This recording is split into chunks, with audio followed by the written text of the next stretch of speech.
السلام علیکم ناظرین، ڈی ایم کورس میں آپ کو خوش آمدید کہتے ہیں۔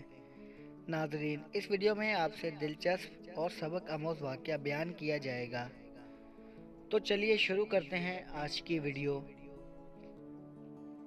لاہور کے گنجان آباد علاقے میں اماں اپنے بیٹے، بہو اور پوتے سفیان کے ساتھ رہتی تھی۔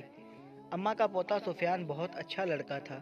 وہ سب سے بہت پیار کرتا اور سب کا بہت خیال رکھتا تھا۔ خصوصاً اسے جانوروں سے بہت پیار تھا۔ جتنا اسے جانوروں سے پیار تھا، اتنا ہی اس کی دادی جانوروں سے نفرت کرتی تھی۔ ایک دن سفیان کہیں سے ایک بہت پیاری بلی لے آیا۔ اس کے دادو نے بہت شور مچایا، لیکن سفیان نے ان کی ایک نہ سنی اور بلی کو اپنے گھر میں رکھ لیا۔ اماں ہر وقت اس فکر میں رہتی تھیں کہ کہیں بلی میرے بستر پر نہ سو جائے اور برتنوں میں منہ نہ ڈالے، کیونکہ بلی سب گھر والوں سے مانوس تھی اور ان کے بستر میں گھس کر بیٹھ جاتی تھی۔ اماں بہت صفائی پسند اور سخت مزاج خاتون تھی اور وہ بلی کو گھر سے نکالنے کی فکر میں رہتی تھی۔ چونکہ وہ اپنے پوتے سے بہت پیار کرتی تھی، اس وجہ سے اسے برداشت کر رہی تھی۔ پھر ایسا ہوا کہ بلی کچھ دنوں کے لیے غائب ہو گئی اور کہیں دکھائی نہیں دی، تو اماں نے شکر ادا کیا کہ اس مصیبت سے تو چھٹکارا حاصل ہوا۔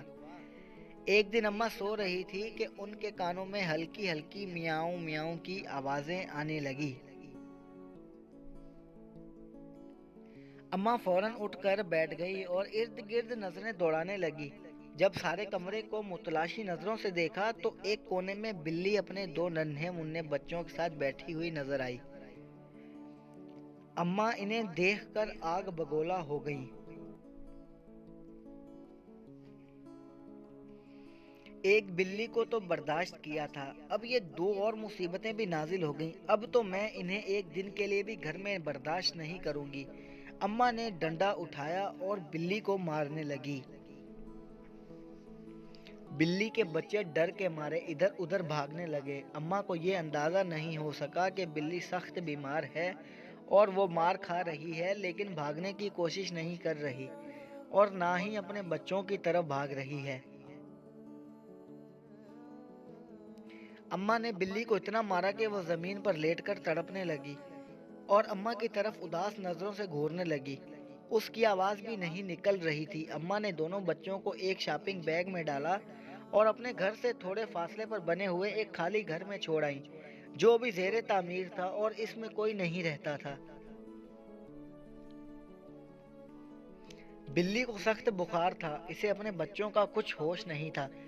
جب وہ 2-3 دن کے بعد اس کی طبیعت کچھ بہتر ہوتی تو اسے اپنے بچوں کی یاد ستائی، تو وہ سارے گھر میں بچوں کو تلاش کرنے لگی۔ باہر گلی میں جا کر بچوں کو ڈھونڈا، لیکن بچے کہیں نہیں ملے۔ شام کو تھک ہار کر اماں کے گھر میں داخل ہوئی۔ سامنے بیٹھی اماں نے اسے قہر آلود نظروں سے گھورا، لیکن اپنے پوتے کے خیال سے خاموش رہی، کیونکہ بلی کے بچوں کو نکالنے پر پہلے ہی ان کا پوتا ان سے کافی ناراض تھا۔ بلی اماں کو سوالیہ نظروں سے دیکھتی کہ میرے بچے کہاں ہیں، لیکن اماں بھی نہ جانے کس مٹی کی بنی ہوئی تھی کہ انہیں بلی پر ذرا بھی ترس نہیں آیا۔ بلی کو بچوں کی بہت یاد ستائی تو وہ زور زور سے میاؤں میاؤں کرنے لگی۔ اماں نے ایک بار پھر ڈنڈا اٹھایا اور بلی کو مارنا شروع کر دیا۔ سفیان نے جب یہ دیکھا تو اس سے برداشت نہیں ہوا۔ اس نے دادی کے ہاتھ سے ڈنڈا چھین لیا اور کہنے لگا، دادو کچھ تو خدا کا خوف کریں، ایک تو اس کے بچوں کو اس سے جدا کر دیا، دوسرا اسے بھی یہاں نہیں رہنے دیتی۔ اماں نے اسے ڈانٹا اور غصے سے کہا، دفع ہو جاؤ اور جا کر اپنے کمرے میں سو جاؤ۔ سفیان نے بلی کو اٹھایا اور اپنے کمرے میں چلے گیا۔ ابھی اس واقعے کو 2 دن ہی ہوئے تھے کہ اماں کو فالج کا حملہ ہو گیا۔ سفیان کی امی صبح ناشتہ بنانے کے لیے اٹھیں تو انہیں ساس کے کمرے سے ان کی عجیب و غریب آوازیں سنائی دی۔ وہ بھاگ کر ان کے کمرے میں گئیں تو دیکھا کہ اماں ٹیڑھی میڑھی زمین پر پڑی ہیں اور ان کو ایک سائیڈ مفلوج ہو چکی تھی۔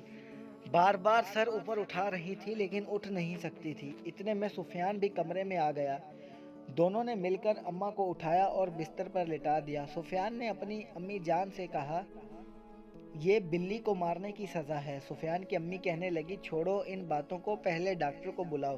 جب اماں نے پوتے کے منہ سے یہ الفاظ سنے تو ان کی آنکھوں میں آنسو آ گئے اور انہیں شدت سے اپنی غلطی کا احساس ہوا تو وہ رونے لگی اور دل ہی دل میں اللہ تعالیٰ سے معافی مانگنے لگی۔ اللہ کی لاٹھی بے آواز ہے۔ انہوں نے بلی کے بچوں کو بلی سے جدا کیا اور اللہ تعالیٰ نے انہیں ایک ٹانگ اور ایک بازو سے محروم کر دیا۔ بلی اپنے بچوں کے لیے تڑپ رہی تھی۔ سفیان نے دل میں عہد کیا کہ وہ بلی کے بچوں کو ڈھونڈ کر ضرور لائے گا۔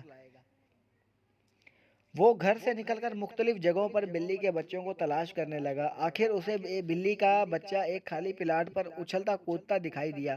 اس نے وہاں جا کر دیکھا کہ بلی کا ایک بچہ مر چکا تھا اور وہیں پڑا تھا، جبکہ دوسرا اس کے ارد گرد میاؤں میاؤں کرتا ہوا ادھر ادھر اپنی ماں کو تلاش کر رہا تھا۔ سفیان بلی کے بچے کو گھر لے آیا۔ جیسے ہی بلی نے اپنے بچے کو دیکھا تو وہ زور زور سے میاؤں میاؤں کرنے لگی اور اپنے بچے کو چومنے لگی اور اپنی محبت کا اظہار کرنے لگی۔ اماں نے دل سے توبہ کر لی تھی کہ اللہ میاں مجھے معاف کر دیں تو میں کبھی کسی کو بچوں کو اس کی ماں سے جدا نہیں کروں گی۔ جس طرح انسان اپنے بچوں کی خاطر ہر ظلم برداشت کرتا ہے اور ہر مشکل سے گزر جاتا ہے، اسی طرح حیوان بھی اپنے بچوں کے لیے ایسے ہی جذبات رکھتے ہیں۔ چاہے کوئی انسان ہو یا حیوان، بچے کو پیارے ہوتے ہیں۔